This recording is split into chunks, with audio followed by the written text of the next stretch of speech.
Hey, it's Rebecca, and welcome to Returning, a podcast to return to yourself and the wisdom within. I'm so glad you're here with me. Today on Returning, The Mystic Always Rises, a poem from my book, Rise, Sister Rise, and it's on page 151 if you'd like to read along. The mystic always rises. As she let her soul sing, she let go of lifetimes of silenced truth missiles cemented in the deepest caverns of her soul. A voice snubbed out for centuries, for saying too much, for standing up too much, for being too much. Her Shakti and wisdom restrained for centuries, but not anymore. She could not be locked away, muted, restrained, or contained any longer. Not now. Not ever again. As she let her spirit move her, she danced right through the flames. Resentment, anger, and rememberings stomped out with every blazing convulsion, sway, and kick. The movement created space for their tears, which flowed deeper than all of the lakes they were submerged in through all of the ages. Soothing and healing the burnings that once enveloped her bodies, all of their bodies, all of our bodies. Never forgetting, but still rising, just as she planned to, just as we planned to. Sensing her in the distance, one by one her sisters joined in, knowing this dance by heart. Standing taller from all those who came before and those who choose to come again, who had lived through the story of her fall, now returned to watch her rise. Rise, sister, rise. This poem really came flooding through me while I was writing this book, Rise, Sister, Rise. And while I was writing this book, it really was a reclamation of an ancient voice within me, but also I think within so many of us that had been lost or silenced or forgotten. Personally, the journey of finding my voice, and even more than finding my voice, gathering the courage to share my voice and to trust my voice has been such a huge one. I received very clearly like a vision of the work I do now, and I knew that I'd have my voice out in the world, and yet it petrified me.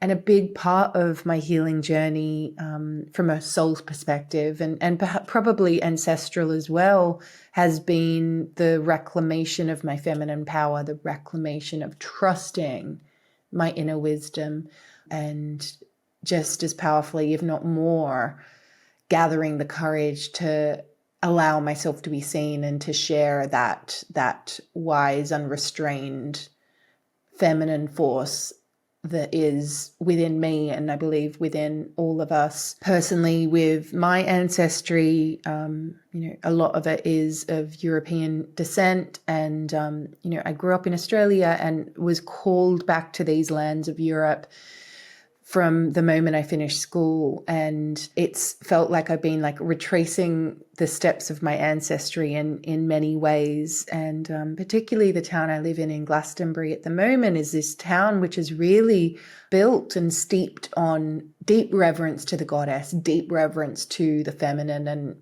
want to clarify, when I say the feminine, I mean the feminine force, the divine feminine that exists within all of us.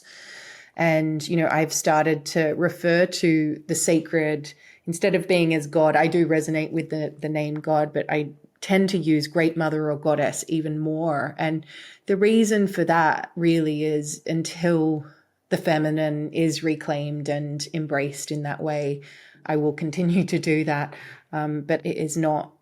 I don't see it as just being something that's within female identifying bodies. But yeah, so this reclamation of the wise one, of the midwife, of the witch, of the crone, of the elder, of the powerful feminine force, of the mystic, has been a huge part of my work, and it is really what I am speaking to in this poem, The Mystic Always Rises. I am a big believer in, as each one of us allows ourselves to be seen, as each one of us reconnects to that prudent wisdom within, as each one of us reconnects to the cyclic nature of our true nature and of all of nature, as each one of us embraces autumn and winter just as much as spring and summer, as each one of us shares our voices, each one of us allows ourselves to be seen, as each one of us reclaims and embodies our power,